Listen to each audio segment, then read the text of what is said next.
A gente vai falar agora sobre segurança pública e uma mudança importante na legislação que entra em vigor a partir de agora, depois da sanção do presidente Lula a um projeto de lei aprovado na Câmara, depois do Senado, depois voltou para a Câmara, que muda penas para furto, roubo e latrocínio. O autor desse projeto é o deputado Kim Kataguiri, do Missão de São Paulo, que está ao vivo conosco agora aqui no Jornal Gente. Deputado, bom dia. Obrigada por falar conosco. Na prática, o que acontece a partir de agora?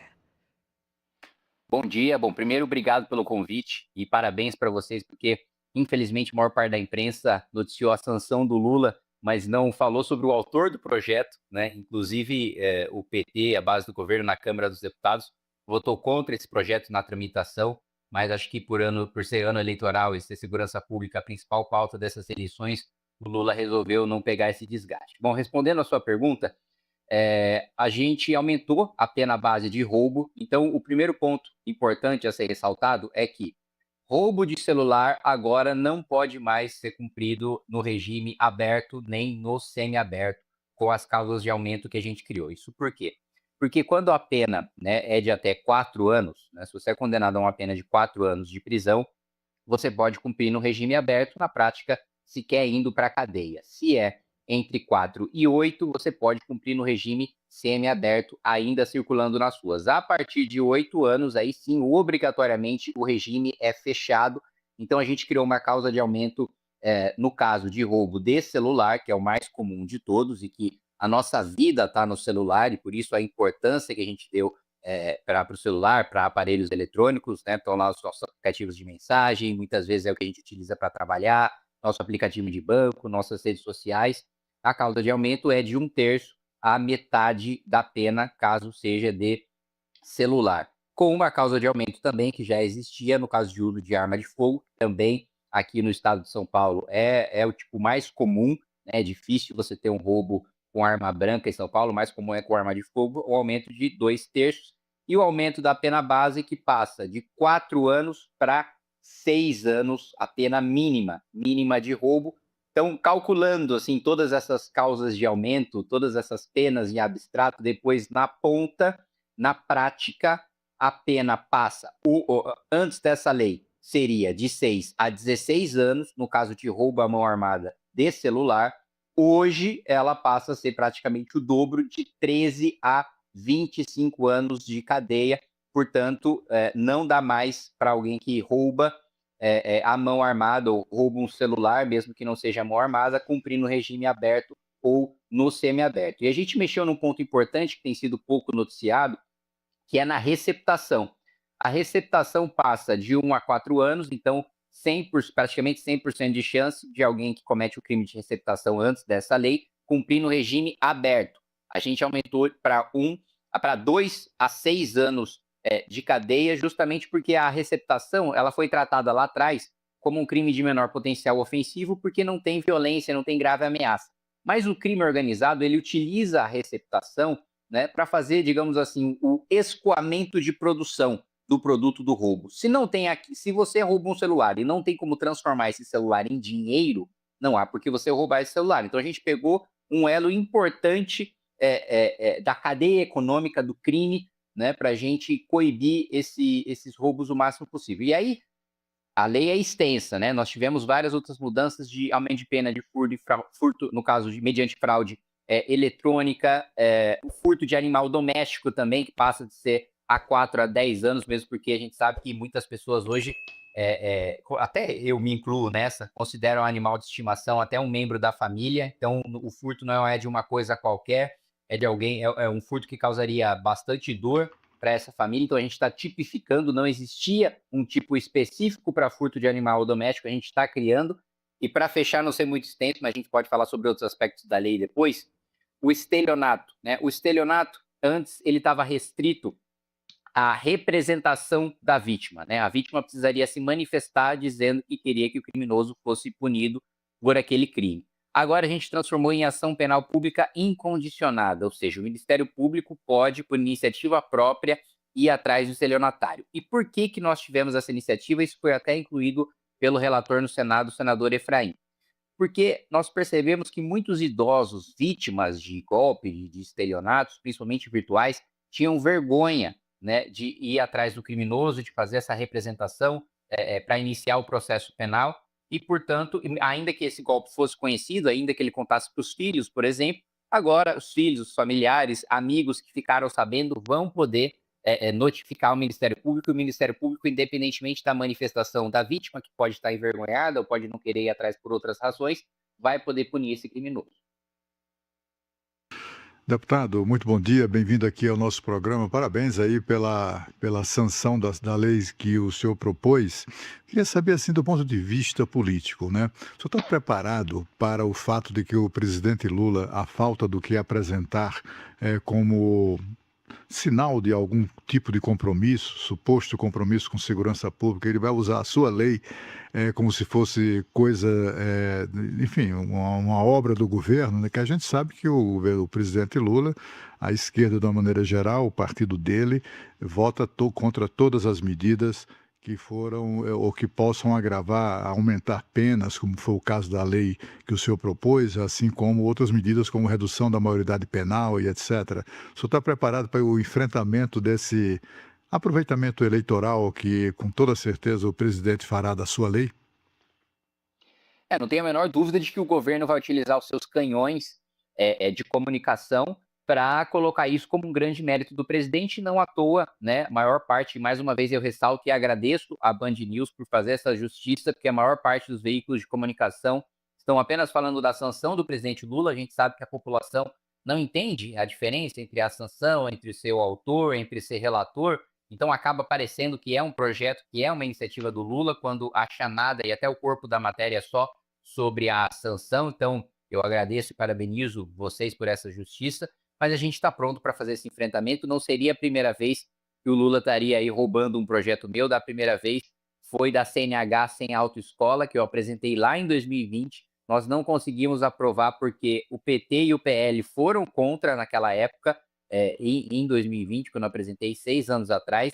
Depois, magicamente, o governo mudou de ideia e o Lula resolveu implementar essa medida. Outra, né, que é um projeto também de minha autoria, que o governo está pensando em mandar uma medida provisória para tomar os louros, é o fim da taxa das blusinhas, né, que perceberam que pegou mal e que não arrecadaram tanto quanto eles gostariam. E aí agora estão querendo revogar, dizendo que eles não têm nada com isso. O PT votou a favor na Câmara e no Senado. O Lula sancionou, o Haddad defendeu, o Alckmin defendeu, o próprio Lula defendeu. A Janja dizia que a taxa era só para as empresas, mas agora eles estão se fazendo de desentendidos, como se eles não tivessem nada a ver com a implementação. Então, essa campanha de desinformação que é levada em frente pelo governo, eu não tenho a menor dúvida de que a gente vai ter que enfrentar, e principalmente pela nossa especialidade no Partido Missão, no Movimento Brasil Livre, pelas redes sociais, que é o instrumento mais poderoso que a gente tem hoje para enfrentar essa campanha de desinformação do governo. E é o que você colocou, Cláudio. O governo não tem o que apresentar em segurança pública, a não ser ter entrado para a história como o governo que, pela primeira vez, teve uma fuga em presídio federal e que o ministro da Justiça deu a desculpa de que, aspas, era carnaval e o pessoal estava relaxado, fecha aspas. Tirando esse grande feito na segurança pública, eles não têm o que apresentar. Por isso, né, tanto o projeto relatório do deputado Derrite, que o governo também votou contra, se posicionou contra, aí depois o Lula tomou os méritos da sanção. Da mesma maneira, eu não tenho a menor dúvida de que na campanha Lula e o PT vão utilizar, olha, nós aumentamos a pena para furto, roubo e receptação, a gente vai ter que fazer uma campanha forte para mostrar que o PT, PDT, PSOL, a base do governo votaram contra na Câmara dos Deputados e que inclusive tentaram atrasar a votação quando o texto voltou do Senado e pedindo para que diminuísse a pena, em troca da gente votar no mesmo dia, e que depois o Lula sancionou, porque primeiro, saberia que se ele vetasse, eu iria derrubar o veto dele, teria maioria para isso, e segundo, pegaria muito mal em ano de eleição. Deputado, muito bom dia para o senhor. Obrigada por estar conosco ao vivo aqui no Jornal Gente. Como o senhor sabe, nós estamos ouvindo todos os deputados a respeito da questão maioridade penal, que é um assunto inevitável quando a gente fala de segurança pública. Bem, uns deputados se dizem a favor, a maioria, pelo que nós estamos exibindo por aqui, outros contra, dão os seus argumentos e muitos não têm opinião, o que é muito difícil, né? Um parlamentar não ter opinião a respeito de um assunto tão caro como esse.